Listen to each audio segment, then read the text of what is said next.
Welcome, everyone, to our panel discussion, Stumbling into Advocacy, Stories from Accidental Activists. My name is Julie Glaser, and I'm the manager of the Equity, Anti-Racism, and Accessibility Program for the Association of Municipal Administrators of Nova Scotia.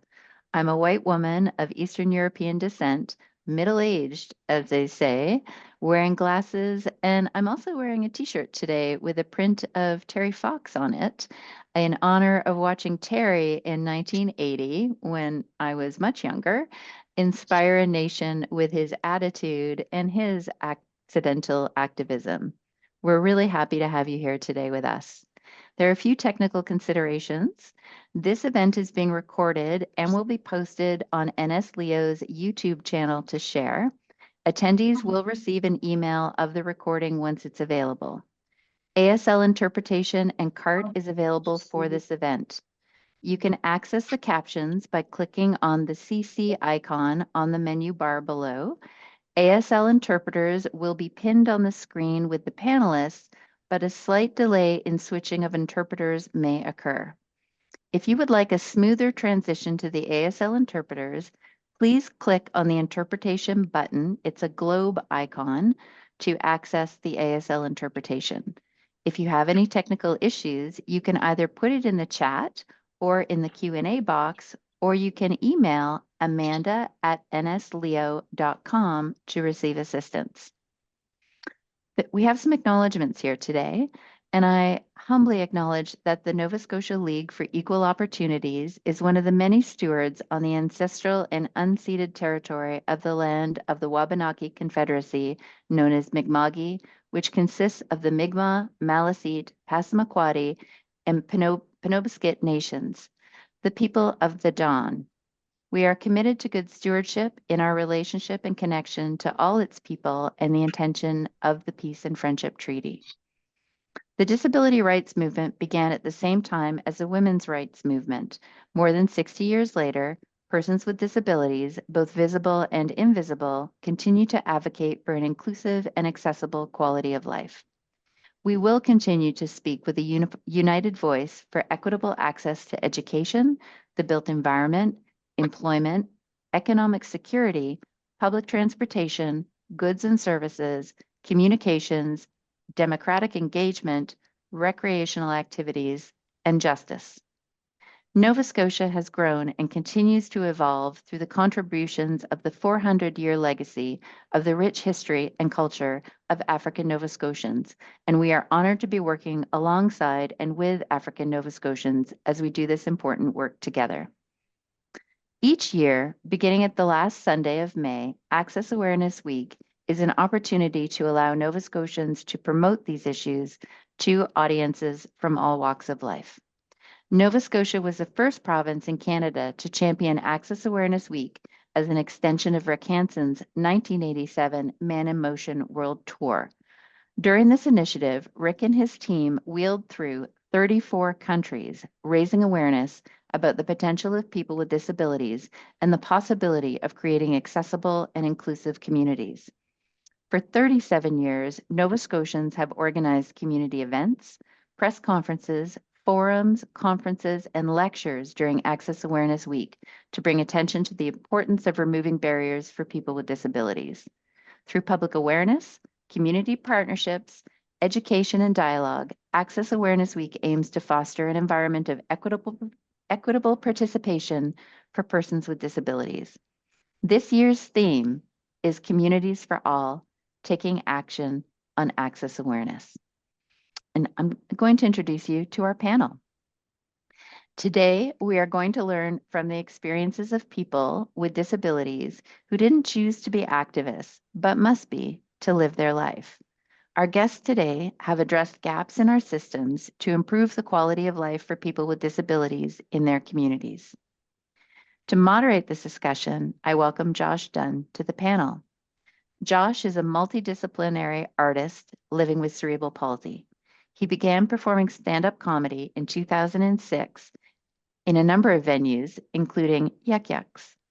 Josh's work took a more serious turn in 2013 when he was funded by Arts Nova Scotia to write and perform a one-man theater show, the SHIT Show, I'll call it the poop show for the all ages audience here, later renamed I'm Still Here in a 2018 revival.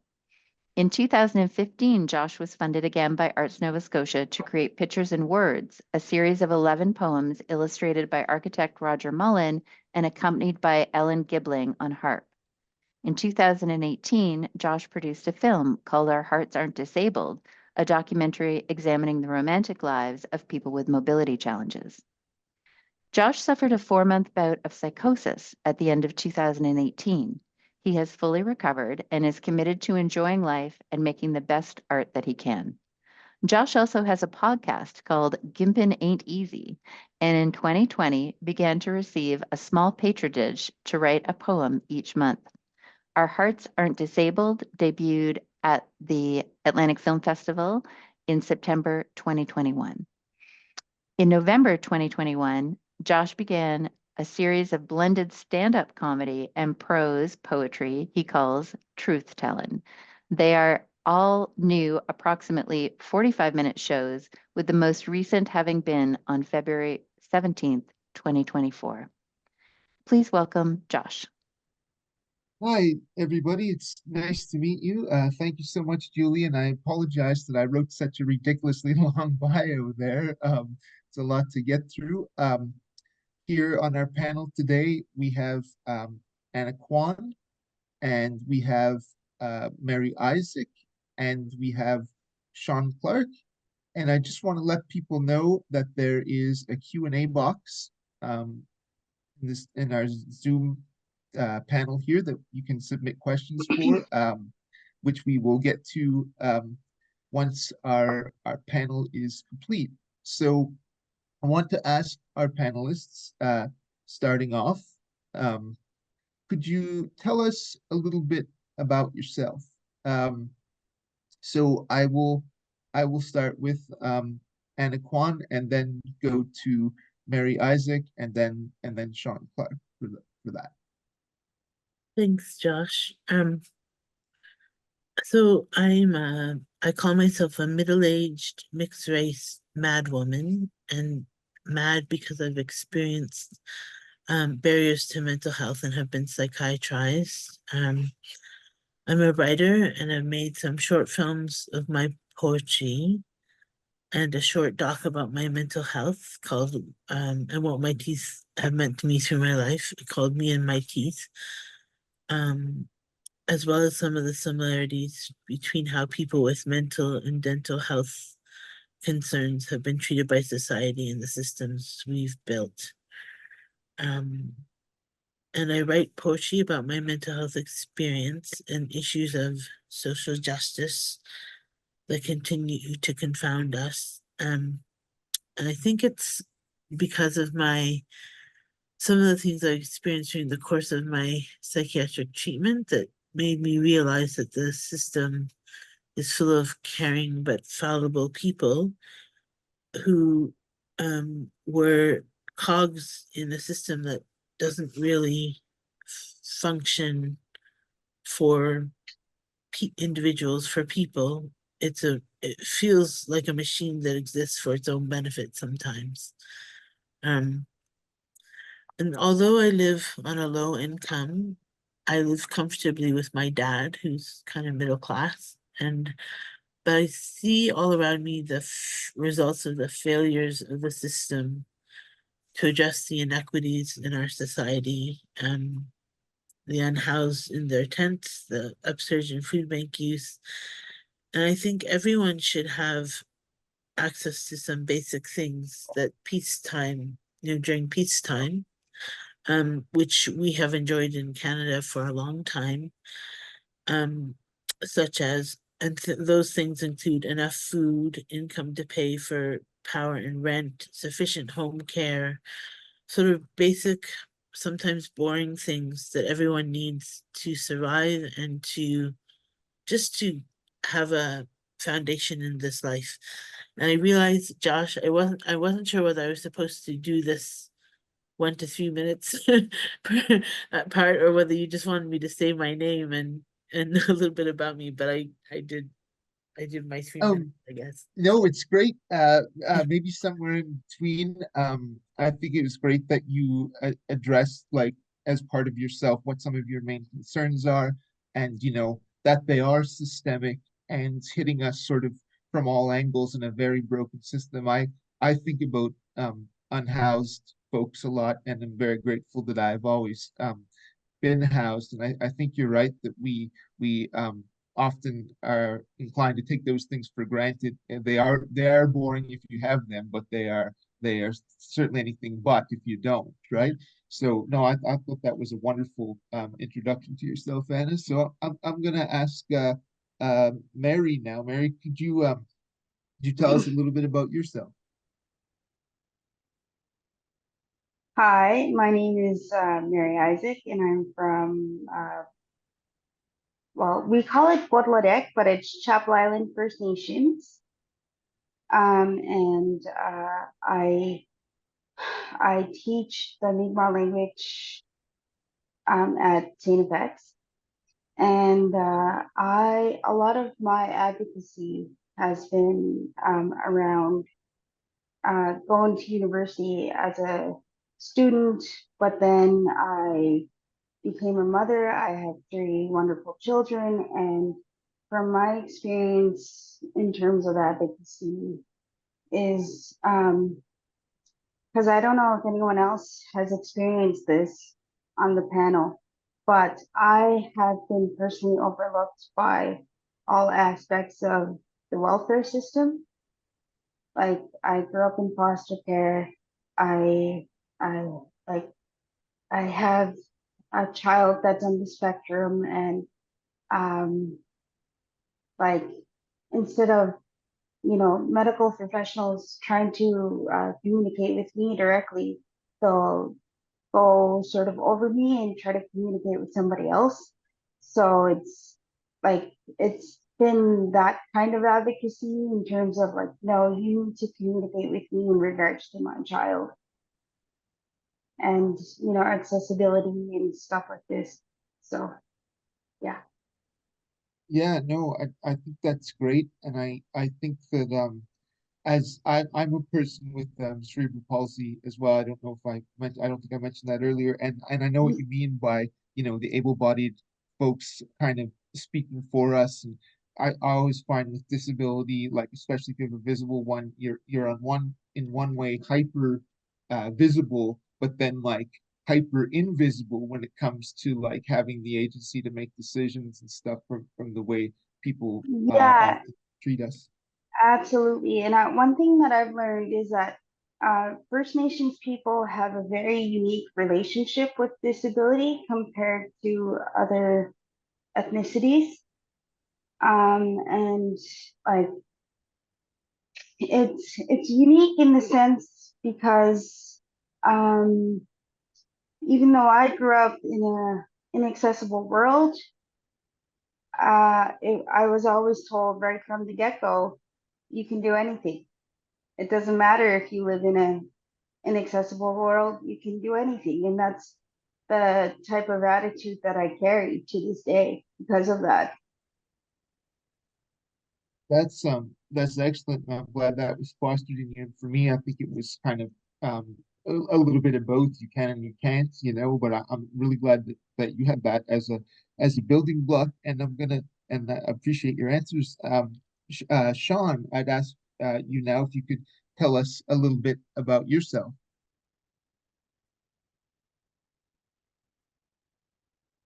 Shaun, you may have to unmute yourself. Oh, yes, I see his mic is muted. Yeah. If Shaun's son can unmute Shaun.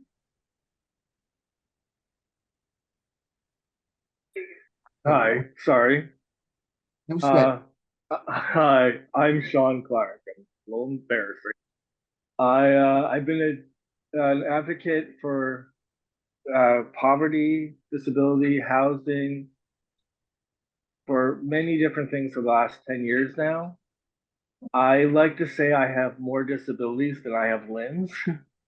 And if you only count the working ones, that number looks really bad on my side. But there's three that might come up. If you see me staring off into space with a look like I'm holding something in, I have ADHD as one of them. It does not mean I have trouble thinking. It means I think too much, and I try to hold in and focus on the thought I've had from the conversation. Though I do invite anybody who's paying attention, because I know my eldest who's running my camera is not, to ask questions at the end of the meeting about some of the ideas I've had. I also have anxiety. I am at home. I'm in a safe spot. I've got my family to help me out. And but if I stutter, if I stumble, if I mutter, if I mumble, please feel free to ask me to clarify.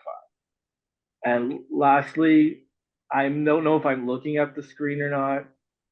I don't know if I'm on screen well or not. I've got my son to help me out here. I'm visually impaired. And what that means is that everybody paying attention to this right now looks amazing. And well, in most of my meetings, I actually keep my screen off and my camera off so that people don't see me since I can't see them. But for this case, I'll give a description of myself. I don't usually do that. I stand at 6'4" tall. That's almost 2 meters tall. I am over 200 pounds. I look like a retired Viking. I have gray in my hair, and no matter how much I try, my wife will not call me a silver fox. And as anybody else, if you cannot see me, but any you have contact with somebody who can, they will gratefully tell you I am wearing clothing today.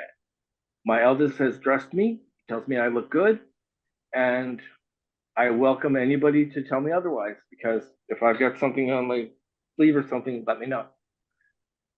And as it comes to jumping into advocacy and activism, as an advocate, I do most of the work I do in quiet meetings in rooms talking to people. If I fall into activism, it's because I've gotten angry and frustrated and I need to find a cathartic release. And that's where we start screaming on the streets when the advocacy fails. Yeah, I think that's a great answer, Shaun. Time to scream in the streets. Sometimes we have to. I just like to make a couple comments. I said in the pre-meeting, your visual presentation is absolutely presidential. Look fantastic. He's not though a retired Viking. I fought him over Valhalla last week, so he's still heavily in battle. And I love that comment about more disabilities than limbs. That really resonates with me because I have 37 limbs and I have more limbs than disabilities. So I really appreciate your answers and participation. So I think I'm going to move on to the our next question.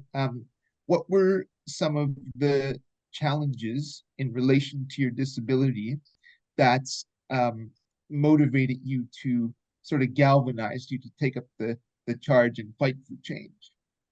And I will start with I'll start with Anna on this. I'll keep it the same. We can mix it up later maybe, but yeah, sure. So some of the challenges related to my disability that kind of galvanized me to become more of an advocate or activist. I guess mostly, so I think it was mostly seeing how the difference between how some people were treated and other people were treated in the psych system. I always felt that people who have more supports, more family support and so on are treated better. That's been my experience.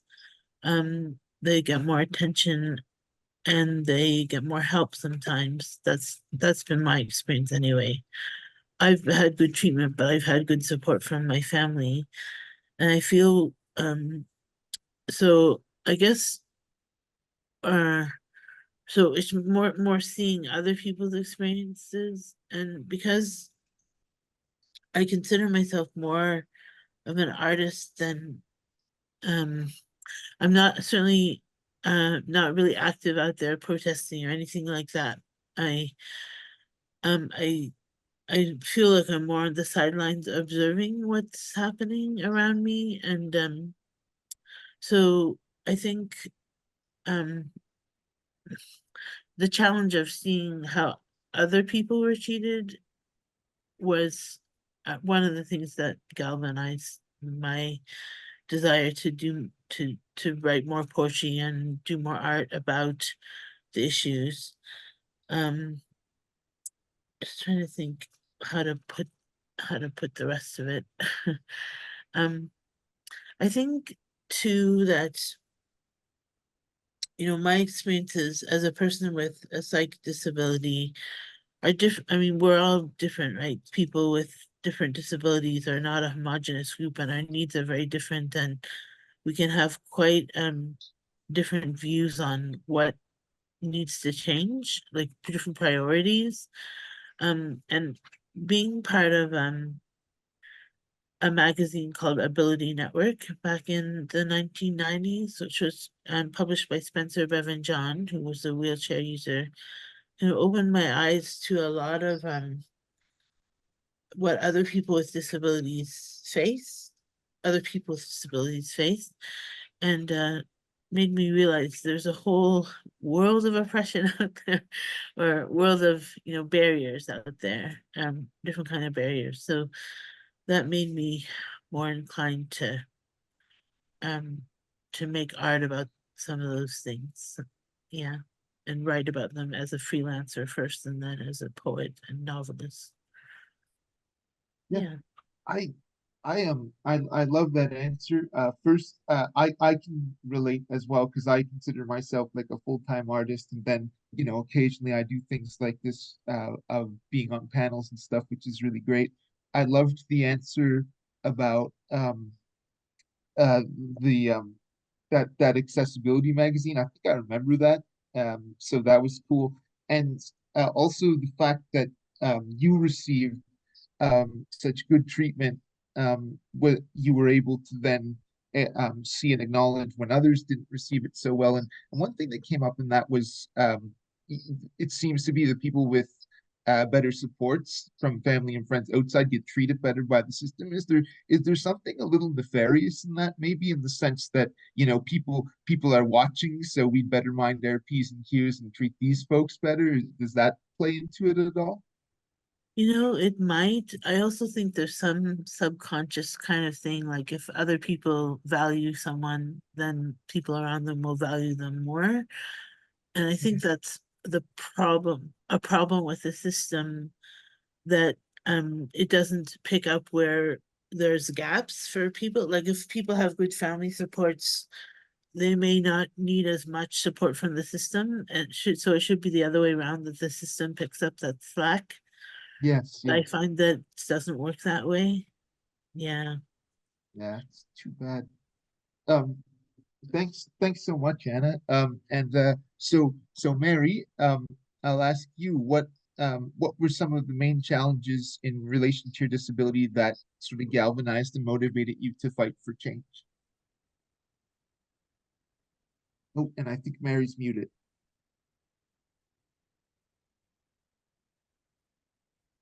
Oh, here she Can comes. you guys hear me? Yep. Okay. Well, for me, I guess because of my own view in regards to like disability, I guess, because I personally never felt defined by my disability. So when I started to attend university, and it's a very inaccessible university, it's all uphill, and all the classes are spread out. Was because I'm just such a go-getter and such a like I will do anything kind of deal. It really made me think of other people around me who may have disabilities and can't necessarily do the same things that I can. That's what really got me to be like, hey, this really needs to change here. This is not right. Everybody deserves access to their classes. Everybody, like for me, it just boils down to like Like, because I don't know if I would necessarily classify myself as a activist, but it just boils down to being a good human, if that makes any sense. Makes tremendous sense. I think sometimes we get a little bit hung up on labels, but if, if there's just, basic decency that you would think that anybody would act like disabled or not, like what's the right thing Right. to do.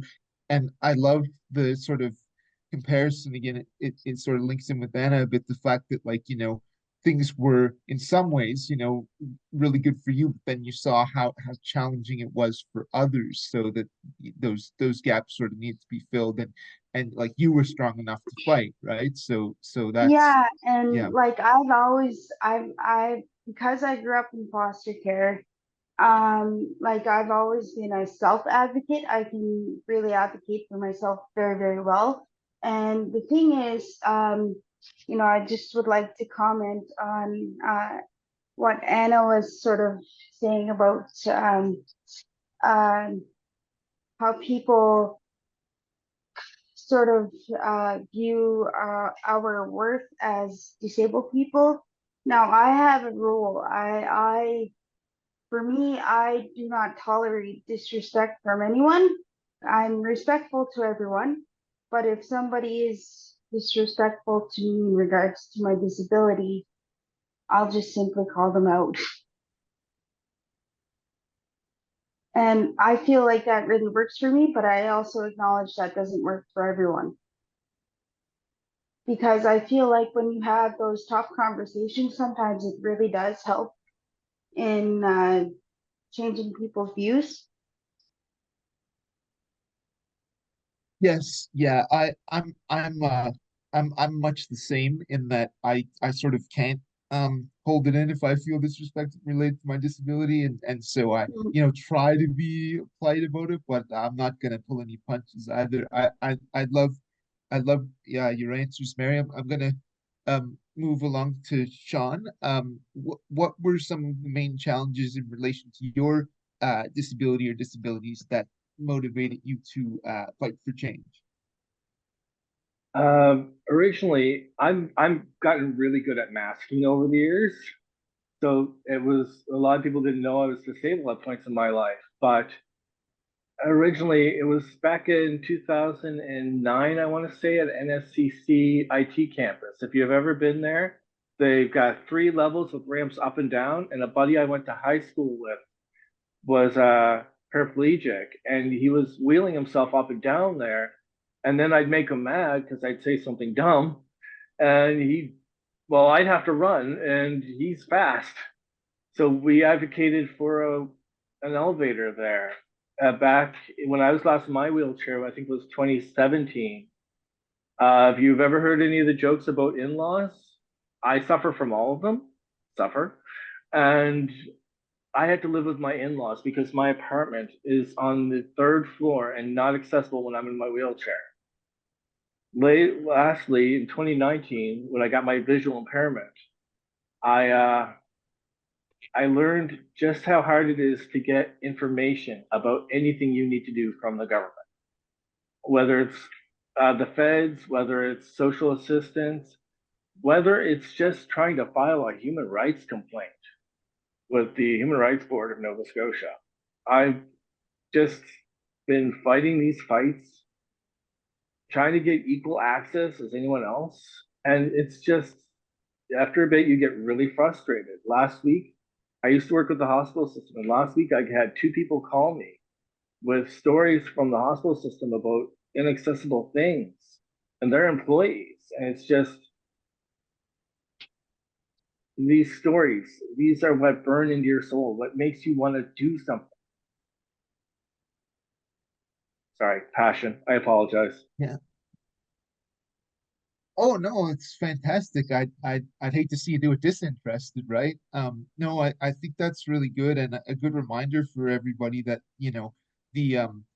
the system, like kind of no matter systems, no matter what they are slow to move, and don't really address people's real needs. Like, yeah, one shouldn't have to live with their in-laws of all, unless you like your in-laws, of all things in relation to their disability, right? There should be better options, you know. So yeah, it seems to be multi-pronged on everywhere. So we kind of, sounds to me like we need change in every little thing almost, you know.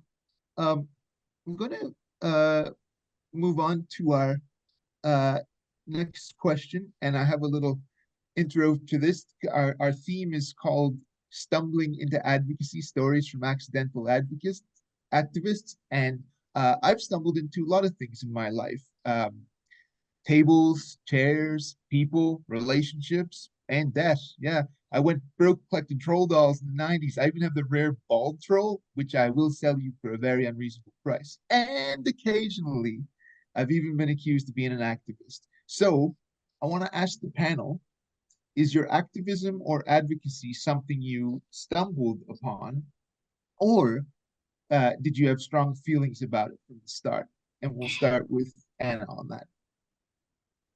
I guess I could say yes, I stumbled into it. If I hadn't had a psych disorder and experience with the mental health hospital system, I probably wouldn't have felt the kind of I wouldn't have seen the injustice that I felt was injustice. I wouldn't have seen that, and I wouldn't have known there was something necessarily um to to fight for.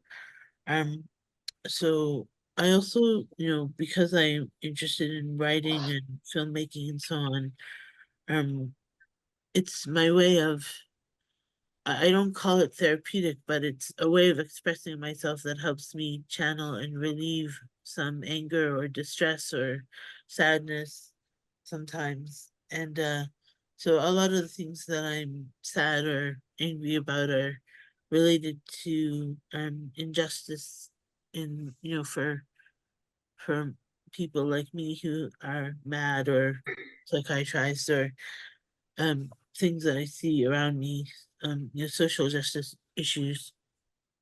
Um, so if I didn't have an outlet for my feelings about those things, um, then I would be in a worse place myself mentally than if I didn't. So I guess what I'm trying to say is that because my art is an outlet for those feelings, I have sort of accidentally become a little bit more public about my feelings about certain issues than some people might have been if they hadn't had that outlet. Hopefully that makes sense. Yeah, that makes a tremendous amount of sense to me, right? Because like if you weren't you didn't have that artistic outlet, weren't doing art, it would be more inward, and you might not be aware of as much things going on, and people wouldn't be as aware of you. So I think it's wonderful that you found that outlet. And I'm gonna ask Mary, but then Julie, I'm just gonna get you to step in with the questions for a minute after this. So I'll ask Mary here. Mary, was your activism something that you kind of stumbled into, or was it something that you had really strong feelings about from the start? Well, I think it was more so an accident, to be honest. Because like I said, Indigenous people have a very different view on disability, and we generally have a different relationship with disability itself. Because one thing that I've come to learn is that Indigenous people, regardless if it's a physical um, um, disability or a visual impairment, or whether a person is hearing impaired, uh, we're not usually defined by our disability. We're like generally like on the like our disability members are very much a part of our community. Like Down home on my reserve, there's a man who's hearing impaired, but he works at the gas station. Like it's very normalized, if that makes sense. And then when I came off the reserve, that's when I experienced otherwise. And Mary, when you came off the reserve, what was your response to what you were experiencing in that difference? Well, actually, I thought it was a little backwards, to be honest, to put it politely, because Indigenous people uh, don't view us as, individuals with disabilities. It's just something that the whole community sort of accommodates. And it's so normalized that there's almost not a distinction. Did it feel like did it feel, even though, this is a very small province, and Mi'kmaq communities are small and close, did it feel Mm. like you had stumbled into a new world when you experienced those differences? Well, sort of. I mean, you do experience like some level of culture shock too when you come off the reserve, like for the first time, if you haven't, you know, uh, lived off the reserve. But because there is like cultural differences, and like I have to say, like Indigenous people like myself, we have such dark humor in regards to disability that and I understand, because everybody has a different relationship with their disability, that that's not necessarily okay for everyone. But Indigenous people have such dark humor in regards to disability that we're just constantly just like joke around about it all the time. But and I do with in regards to myself, but I know that that's not necessarily easy for everyone to do. I'm curious So about, sorry. sorry. Oh, and I'm curious because now you work in an institution, and I'm Mhm. wondering if, because of your role there, if other, if other students or faculty who are Indigenous and who have disabilities have connected with you on that level, with that, kind of with that humorous uh, perspective of having a disability and, being Indigenous, and then trying to navigate a system that wasn't designed to include everyone. Right. So for me, I haven't necessarily connected with many people in that regard in regards to the university, but there's been wonderful people like that have supported me. Like I have to say, like they um they gave me all kinds of support, and sort of gave me like the heads up in terms of who to talk to about certain things. So like I've had um because I can also advocate for myself really, really well. I have no problem going to like find out where I can get information if I need something, or who I can contact and get things done appropriately. Great. Well, that's great to hear that you've had that support to be able to do, to get the support that you need when you need it in the university. Thanks, Mary. No Um, problem. so, Shaun, would you be able to tell us about how you perhaps stumbled into your activism, or if it was something you had strong convictions about from the start? I definitely stumbled it. I in my teenage years, I had something happen to me, and it left. It was a very traumatic event. It left me in a very dark place for a long time, and I could see some of the good things happening, and I kind of wanted that. I wanted to find that light for myself when I was in that dark place. I had help from charities and I wanted to pay them back. I felt like I owed them the help they gave me.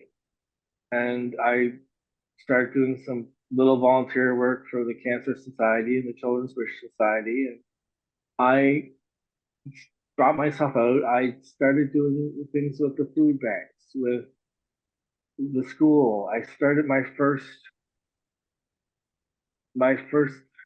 forgive me, my thought just went as my son is playing cards.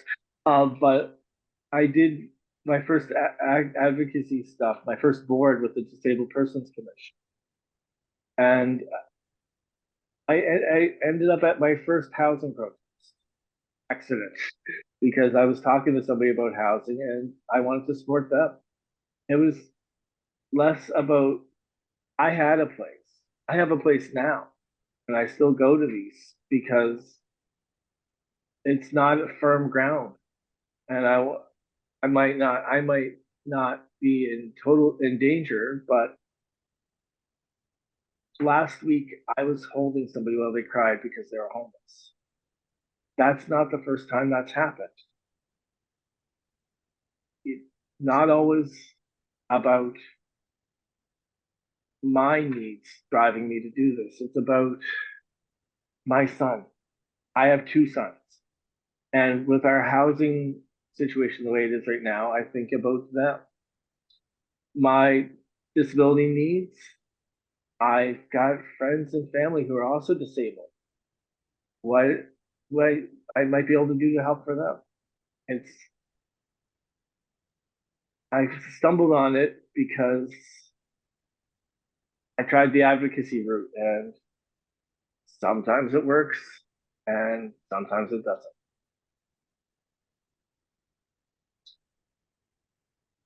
Yeah, those are great answers, Shaun, and I'm really encouraged by some of the stuff that you had started, and been involved with years ago that you're still able to be involved with and build those connections. And I understand like the care so much because like these are people's lives. So like when they are going through like major life struggles, like we all just like need a hug and encouragement. And I also think too, like thinking about the future, with your children and anybody that's going to kind of come after us, like with the housing crisis it is now, like things definitely have to get better, right? So I think that was a really great, heartfelt answer. It's getting me like that's emotional stuff. So I guess I think where we're at next is we want to talk about some of the successes and setbacks of the action you took. So I will start with Anna on that again. Oh, and I think you're muted, Anna. Oh, there you are. Yeah. Um, yeah. So I wanted to talk about some of the things that like some of the art that I made that I'm not happy with now because I didn't have enough knowledge at the time, or partly because I didn't do the research, or because the knowledge didn't exist about the issue I was talking about. Sometimes, I made a poem called Polar Bear about climate change. And I've since learned that um some of the things that I talked about in that film and that poem are inaccurate or not the whole truth. Um and that kind of, I put a lot of time and effort into that, and so that's I consider that a setback to have made something that I don't think can stand the test of time. Um, as far as an issue-based poem goes, but also I think my anger sometimes gets in the way of. I mean, it can fuel things, but it can also fuel good things and uh things that are work, but it sometimes backfires or it makes for a bad relationship with someone. that could actually do some, that could have been better and could do some good. That person could do some good if the relationship was better. So I guess my own emotionalism can sometimes get in my way, and lack of knowledge can get in my way. Yeah. I don't think anyone else is standing in my way except for the usual, the people that don't understand, or the system itself, which is slow moving and doesn't want to change necessarily. But I have gone in my own way a lot. So yeah.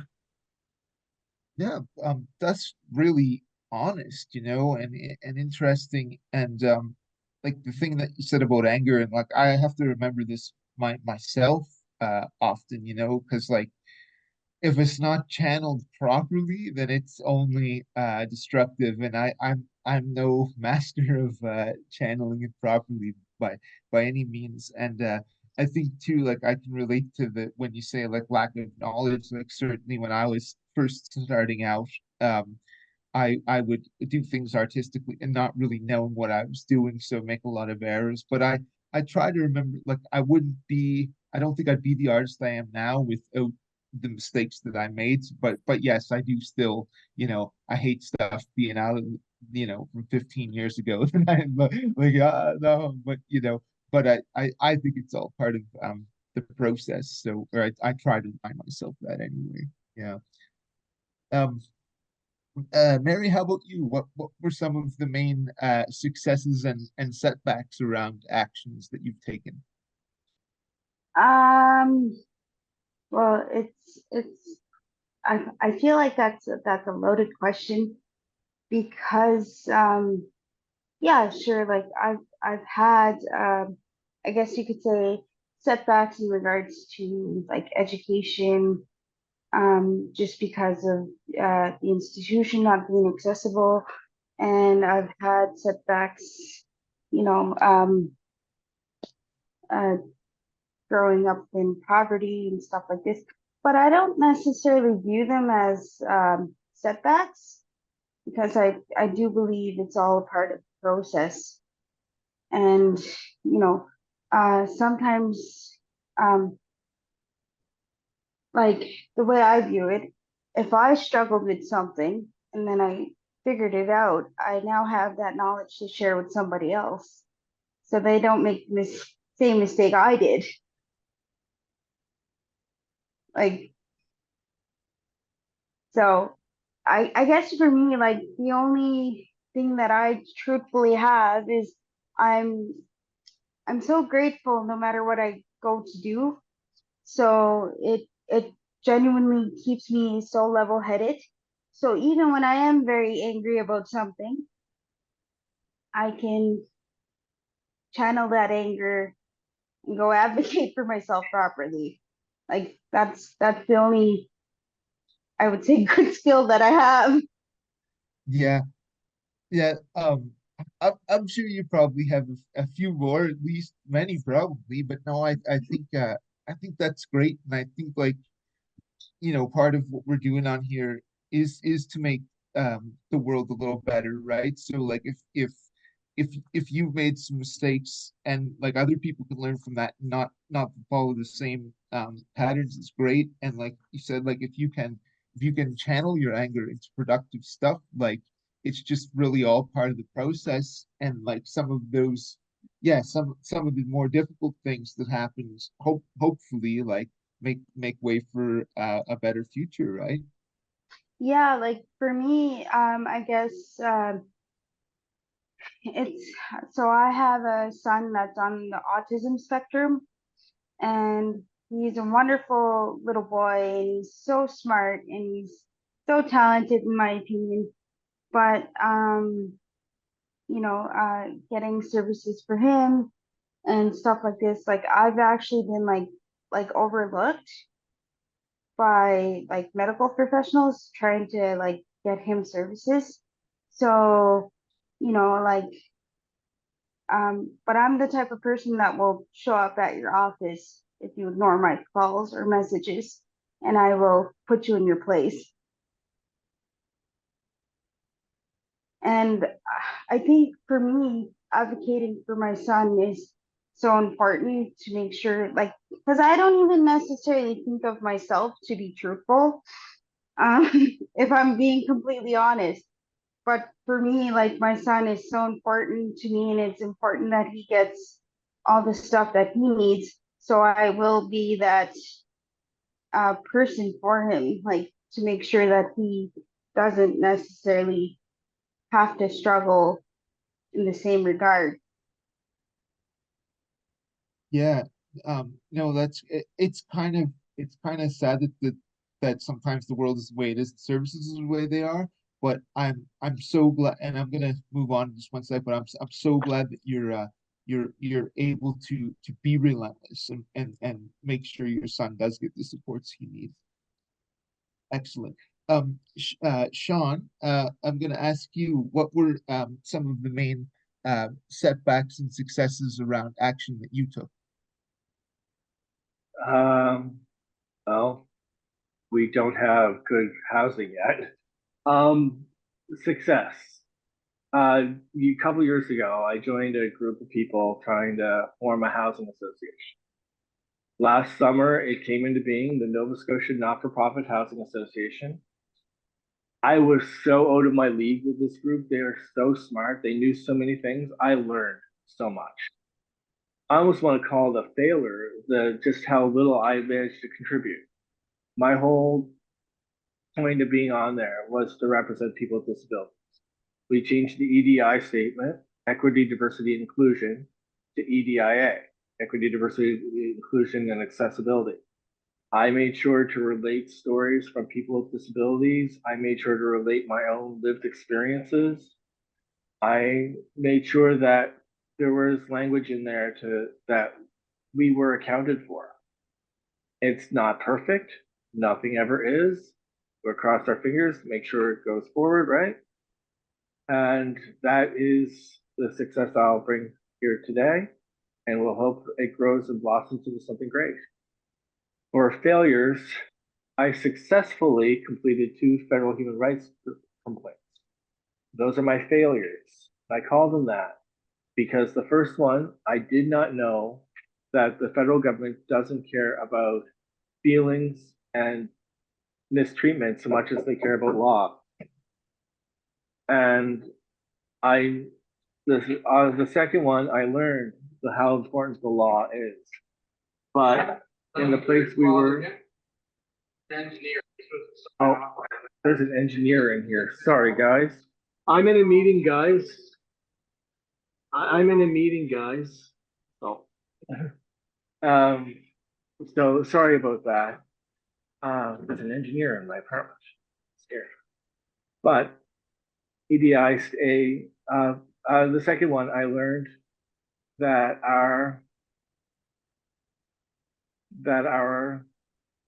sorry, no, I didn't know they were coming, but It's all good, Shaun.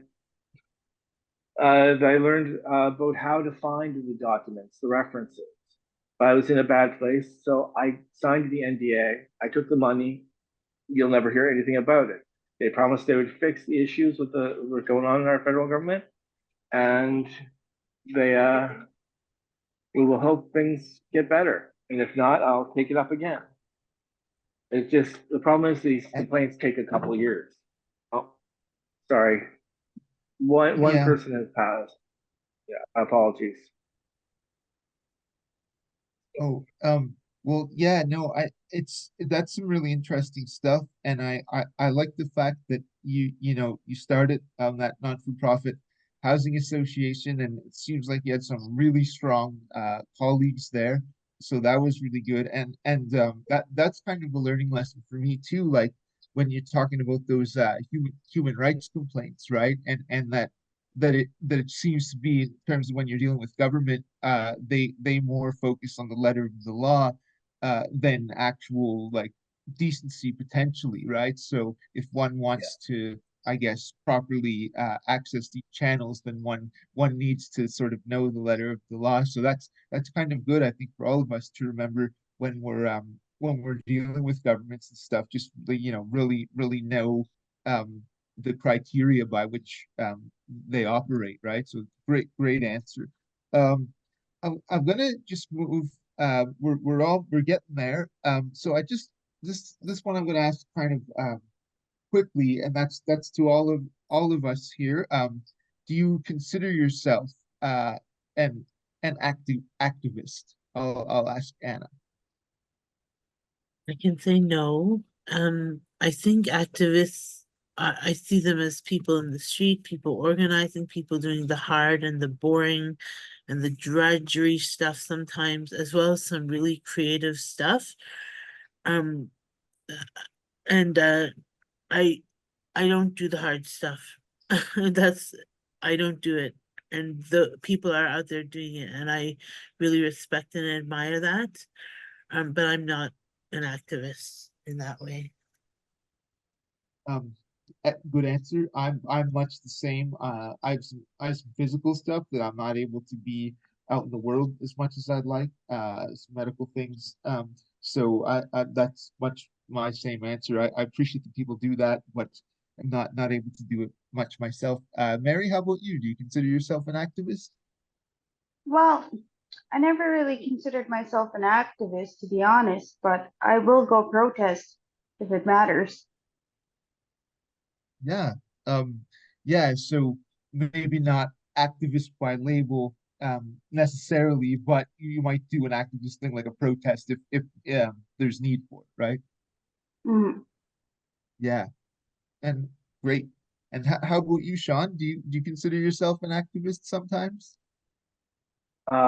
First off, I want to say anybody who can write a book is doing the hard stuff because I wish I could do that. No, I'm an advocate. I have this thing where I will join in the protest as well, but I'm not somebody who wants people to know my name, my face. I'm shy. I've got anxiety. I'm just want to kind of do my little talks. I I'm no longer able to do the numbers like I used to. I can't use the spreadsheets like I used to love so much.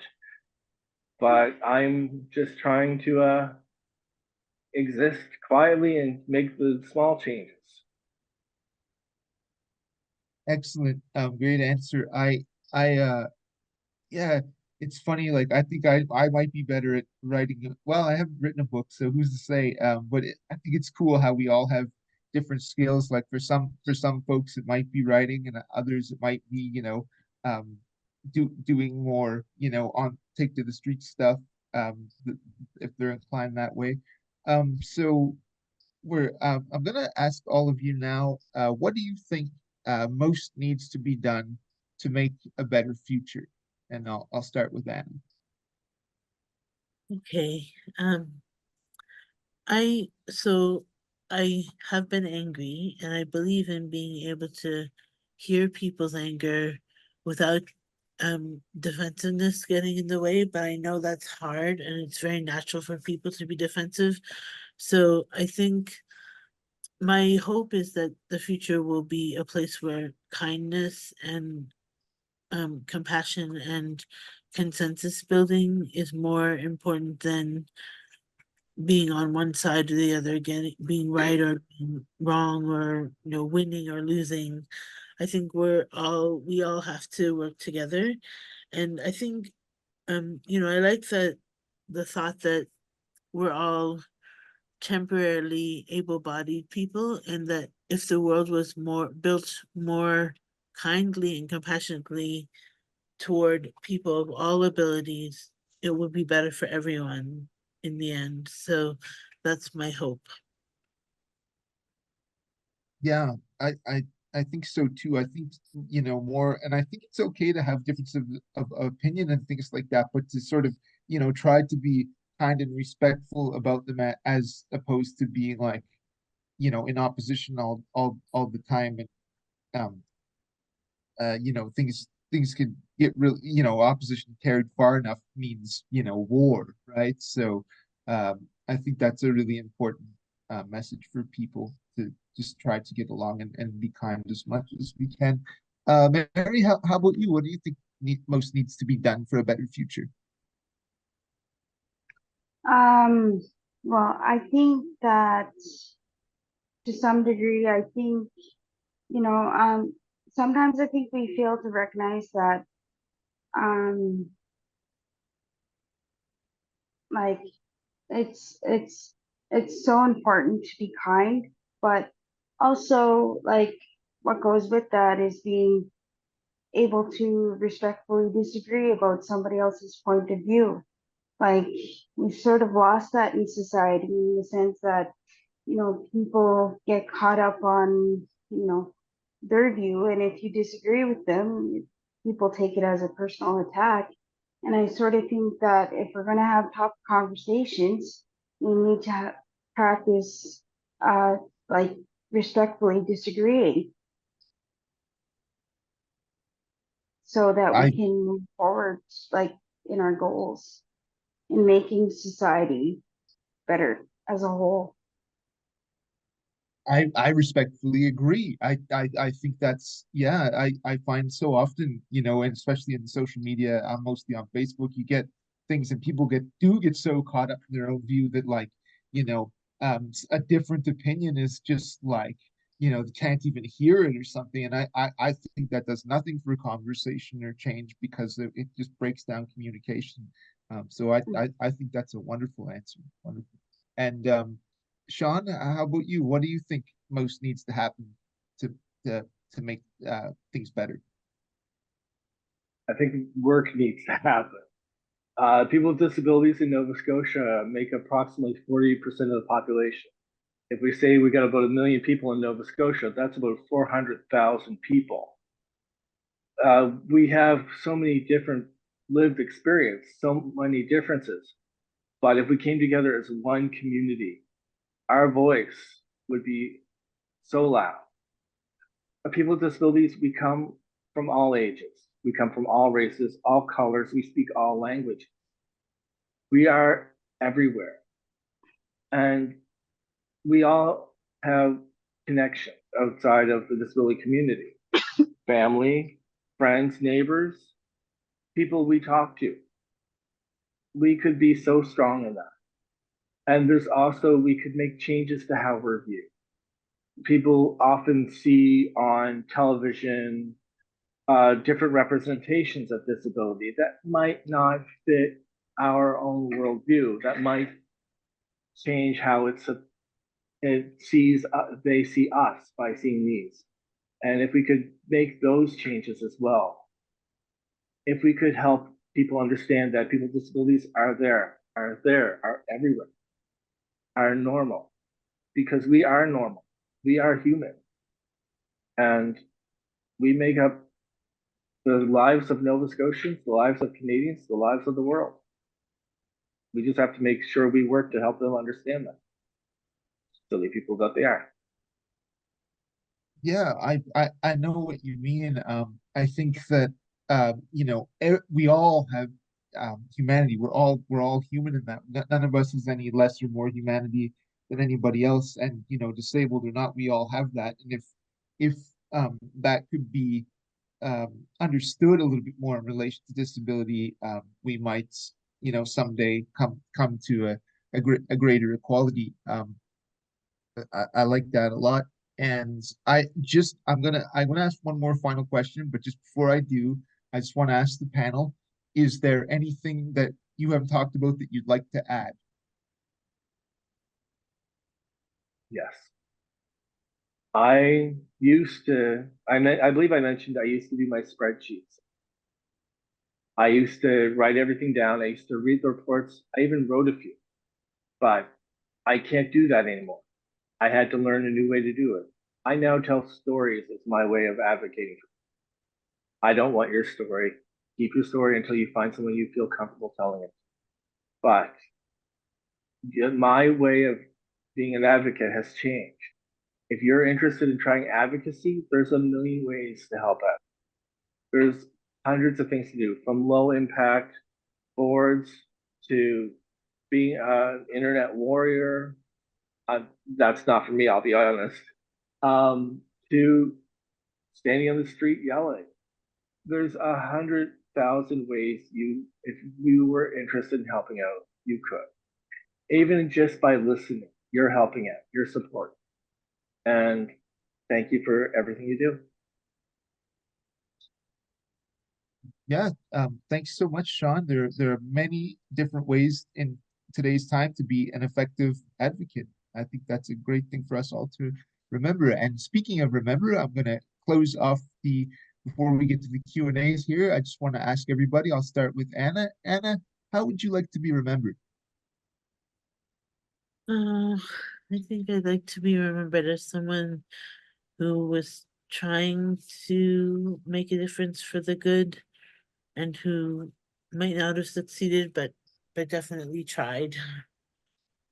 Yeah. Yeah, I hope people remember me that way too. Yeah. How about you, Mary? How would you like to be remembered? For me, if I was going to be remembered, I would like to be remembered as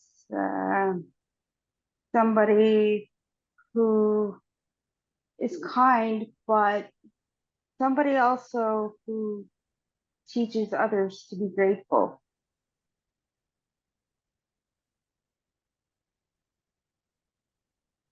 Yeah, teaches others to be grateful. Yeah, Mhm. Yeah, I feel like that's gratitude is so simple, but most of us are missing it. yeah. I know myself. I find it easy to focus on the things I don't have instead of the things I do. So I got to try to remember that and be grateful. I do remember it sometimes, but not always. Um, and Shaun, how would you like to be remembered? Good father, a good friend. Father to the first and best king of the world ever would be great. No matter what, whatever someone thinks to be good or bad, I would like to be remembered with a smile. I would like it if someone thought of me and smiled.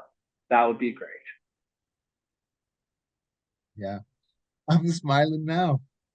Best kid ever. I like it so much. I want to we're gonna go into Q and A's here, but I just want to thank everybody involved in this, and I think you panelists, all of you did a tremendous job. So I'm gonna open up our session to our Q&A portion now, and I'm just should I read these out here? Sure, you can read them out Yeah. unless you want me to read them, you choose, No, Josh.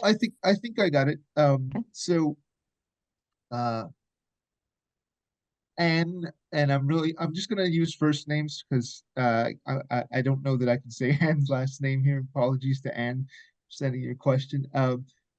She says I'd like to ask each panelist what is the biggest thing they have learned about navigating advocacy, how they remain so resilient, and what advice they would give us about being a successful advocate. Anna, you want to tackle that one? Hello. Hello. Sorry, yeah. I would say I'm not very resilient, and I would say I'm easily dispirited or made hopeless. But I think so. I think that I don't have a good answer for that, except for myself. I know I need basic things. Like I need a home and warmth and security and food and friends. Like very basic things that everyone needs to make my life work and be worthwhile. And those are the things I think that also, you know, when I'm considering myself an advocate or trying to make a difference, those are the things that I want for other people too, because everyone has a different path and can leap off into, something that that they're good at or whatever. I have no idea what they can do or what want to do, but to have basic needs met, I think is pretty important. So I need those things to keep myself going. And when people don't have those things, I'm not sure how they manage to keep going. So anyway, that's my long answer. Good answer.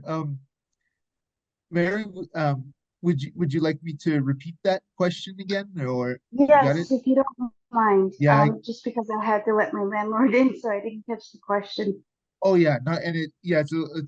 It's well worded here. So, uh, I'd like to ask each panelist what is the biggest thing they have learned about navigating advocacy, how they remain so resilient, and what advice they would give us about being a successful advocate.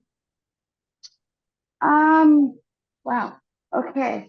Well, for me, I guess, um, it boils down to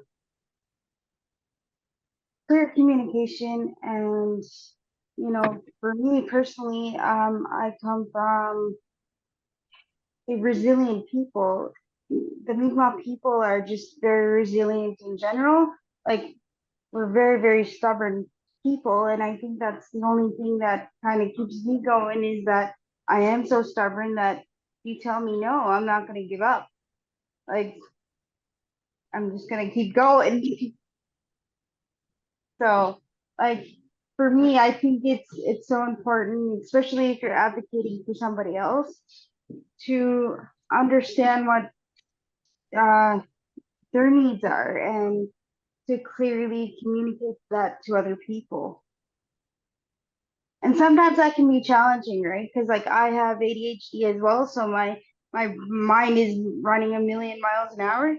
So it's so sometimes being clear can be a little difficult, but with practice you get better and better. So I think it's just about communication. Hey, excellent. And Shaun, would you like me to read that again? Or I'll try my best to remember it. I've been trying okay, really hard to. So being the best advocate, you're gonna fail. It's not gonna happen. There's no best of it.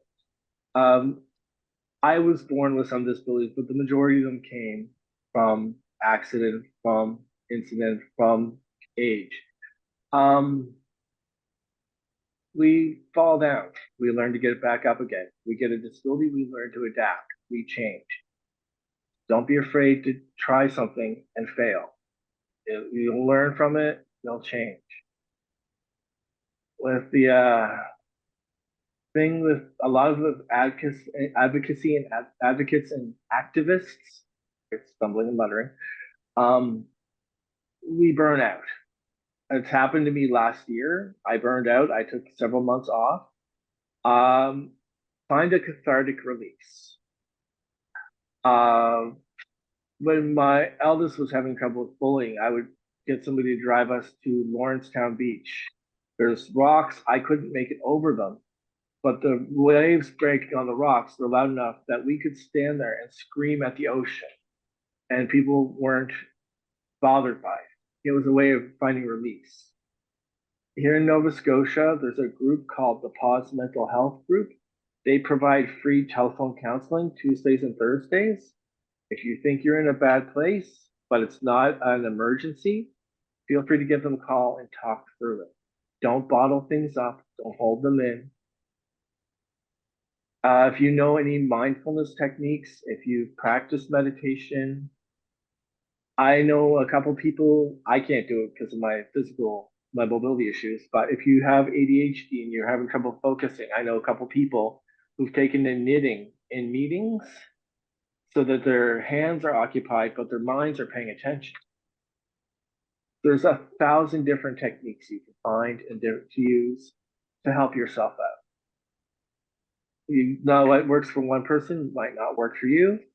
Please don't get set on an idea and say, this is what's going to make me perfect. Practice makes progress, not perfect. So yeah, hopefully that helps. I think that's great advice, Shaun. There are a million different little stress balls we can have.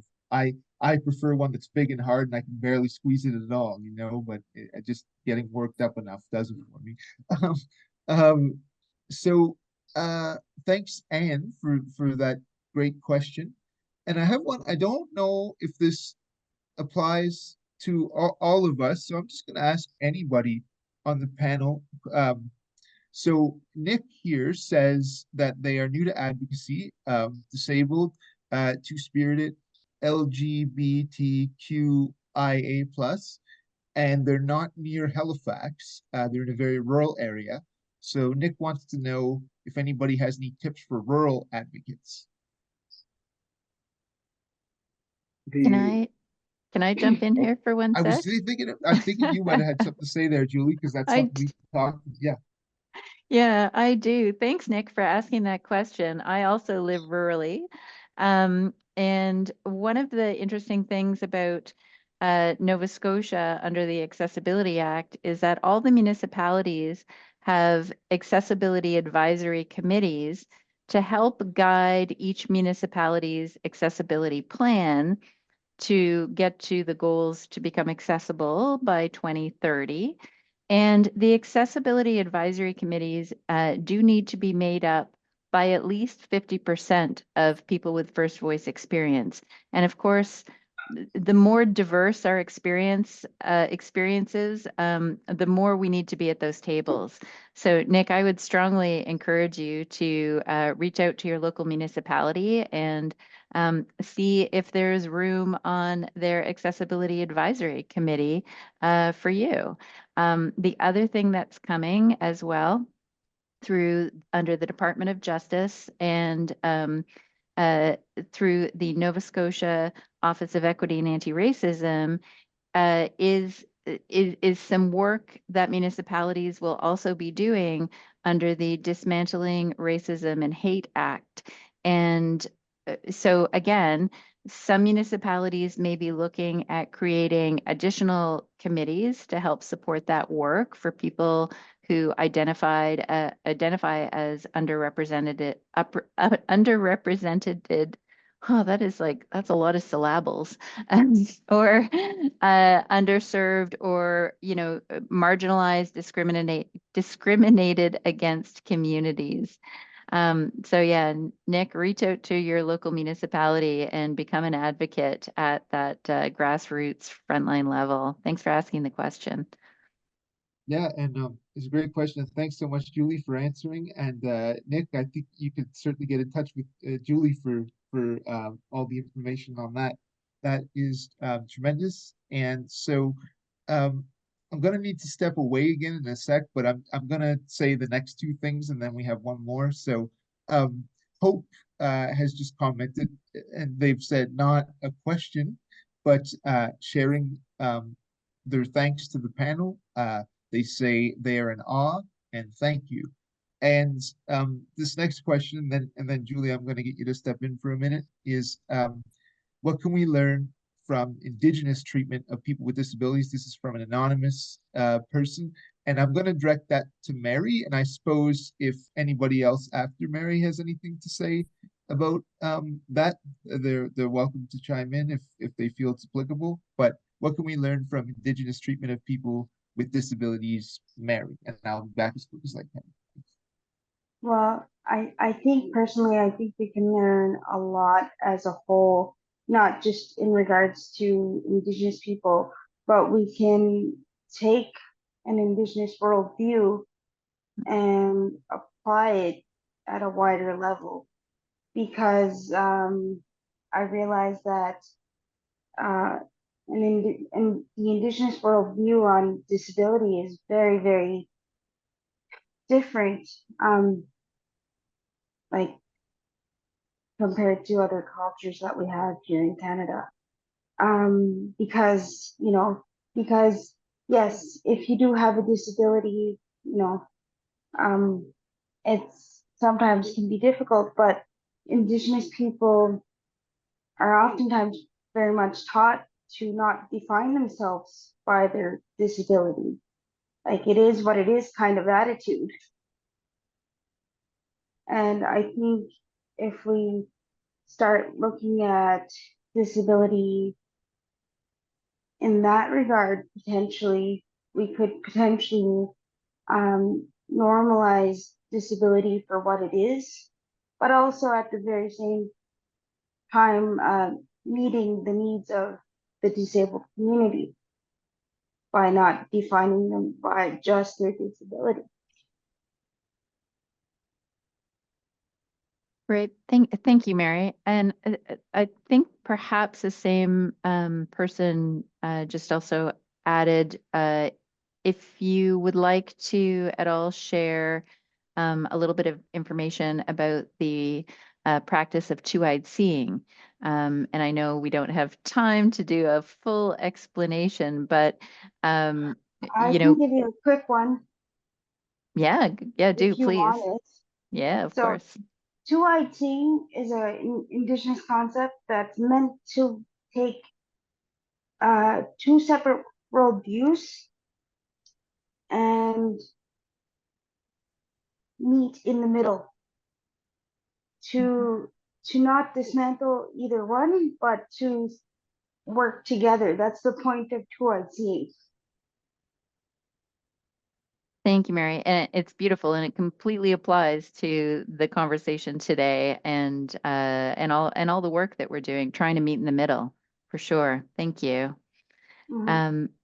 So another question here, and maybe what we'll do, because we only have 9 minutes left, is how do you protect yourself from burning out as an advocate, constantly having to share so much, explain so much, educate so much, on top of everything else you need to do to live your life and survive? Who would like to answer that?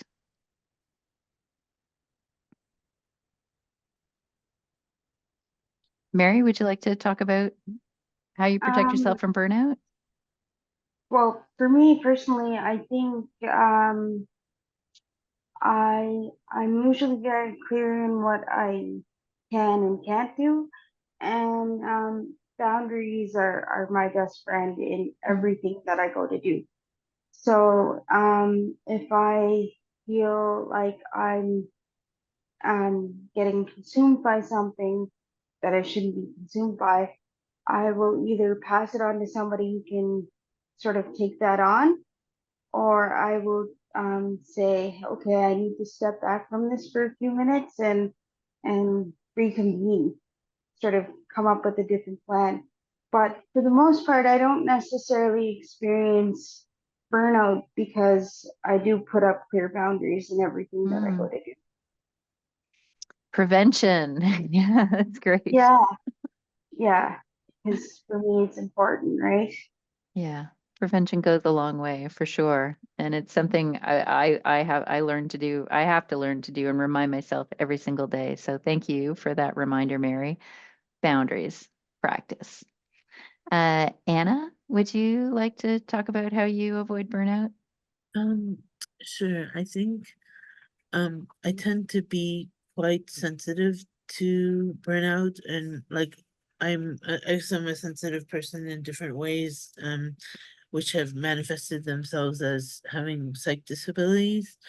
Um, and so I'm pretty careful about boundaries too, and about Mm, trying to celebrate small things. Like it doesn't always sound like I do, but to try to remember, be mindful of small good things that happen in my world and in other people's worlds, to not always be focusing on what's wrong, but what's good as well, or what's yeah, positive. beautiful. Thanks, Anna. Yeah, so much of this conversation has really been about gratitude and kindness and standing up for ourselves and standing the ground, and creating those boundaries. Yeah.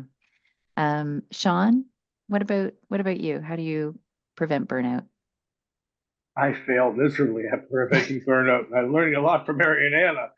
I tend to say yes too much, unfortunately. And with the ADHD, I hyper focus too much on those problems, and I get into a dark place and I just want to keep working on it and I just burn myself out. So here's the thing. I'm not going to tell you how to avoid burnout because I'm bad at it. I will say, watch my mental health, try to have a support structure in place of friends, family, hopefully some mental health people to help you out.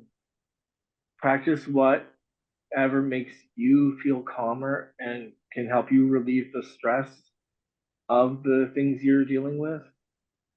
And try to know when to take a step back. When you feel yourself approaching that line, think, Shaun's gone past there, and look at him now. You know, I wasn't always this gray. Maybe I should take a step back and enjoy my natural hair color. Thanks, Shaun. Yeah, that, I'll pass it back over to you, Josh, and then we'll wrap up. yeah, thanks so much for the help, Julie. Oh, did Mary answer that question or? Yes, Mary did. Oh, okay. Boundaries. She taught us about boundaries.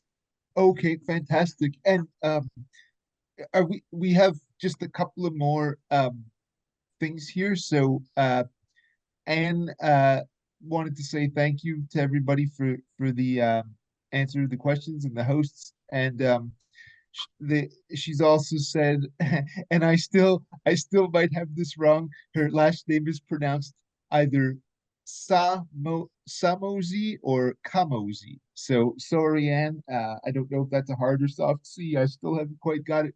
And one person Oh, anonymous just asked, oh, can Mary?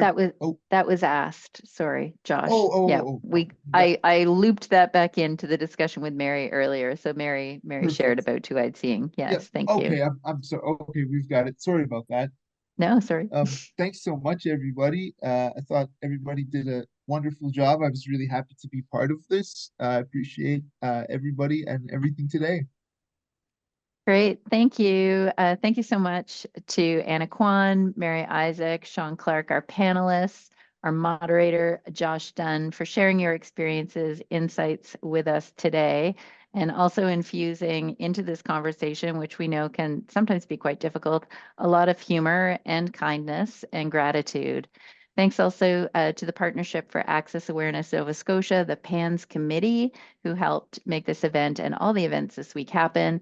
To all of you, the attendees, for joining us, and a big shout out to Amanda Hendry at the Nova Scotia League of Opportunities for coordinating all of us in this space and for helping produce all of the events this week in HRM and throughout Nova Scotia all week long to make Access Awareness Week successful. There are still many Access Awareness Week events coming for the remainder of the week across the province that you can still participate in virtually and online, including Josh's film, Our Hearts Aren't Disabled screening, which you can see through the Human Rights on Screen link with thanks to the Nova Scotia Human Rights Commission of Nova Scotia at humanrights.novascotia.ca. And then there's also a panel discussion with Josh tomorrow night about the film and the subject. All of the info for the events can be found on Nova Scotia NSLEO's website, which is nsleo.com/AAWNS-events. It is also Red Shirt Day for Action for Accessibility and Inclusion today, which is an Easter Seals Canada initiative. So we invite you as you go forth with the rest of your day to wear red and make a pledge to improve accessibility and inclusion in your community. Thanks, everyone. Have a great day. Bye.